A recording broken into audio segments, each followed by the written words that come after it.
Kita awali berita pagi ini dengan berita hujan deras yang mengguyur Kabupaten Buleleng, Bali sejak Senin pagi mengakibatkan kawasan Grogak diterjang banjir.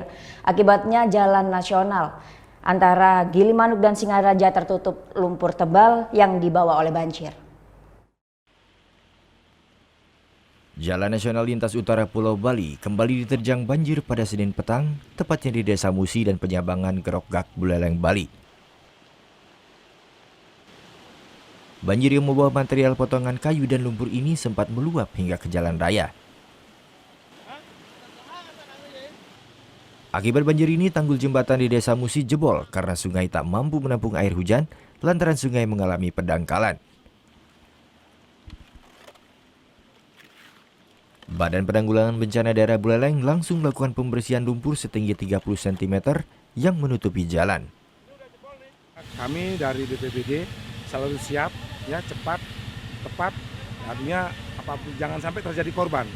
Himbauan juga tadi sudah sampaikan, Pak Camat nelpon kami, udah apabila nanti jeda hujannya tidak ada turun, masyarakat biar siap-siap untuk mengungsi. Ketebalan kurang lebih 30 cm, jadi berbahaya sekali jembatan ini karena sudah dangkal, kemudian debit airnya besar, sehingga airnya meluber ke jalan raya. Naik ke jalan ya? Ya, kemudian penanggul jembatan juga sudah jebol juga tadi itu, yang mudah-mudahan ini tidak lagi terjadi hujan.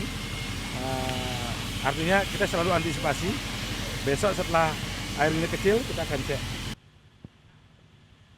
Akibat kejadian ini, antrian panjang pun tak terelakkan hingga mencapai 1 km akibat lumpur yang menutupi badan jalan.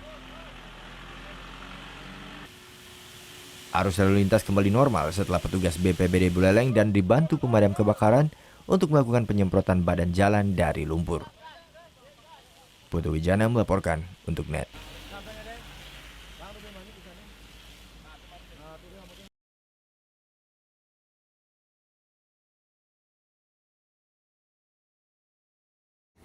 Udah selesai kan nontonnya? Nah, jadi jangan lupa buat like, komen, dan subscribe ya.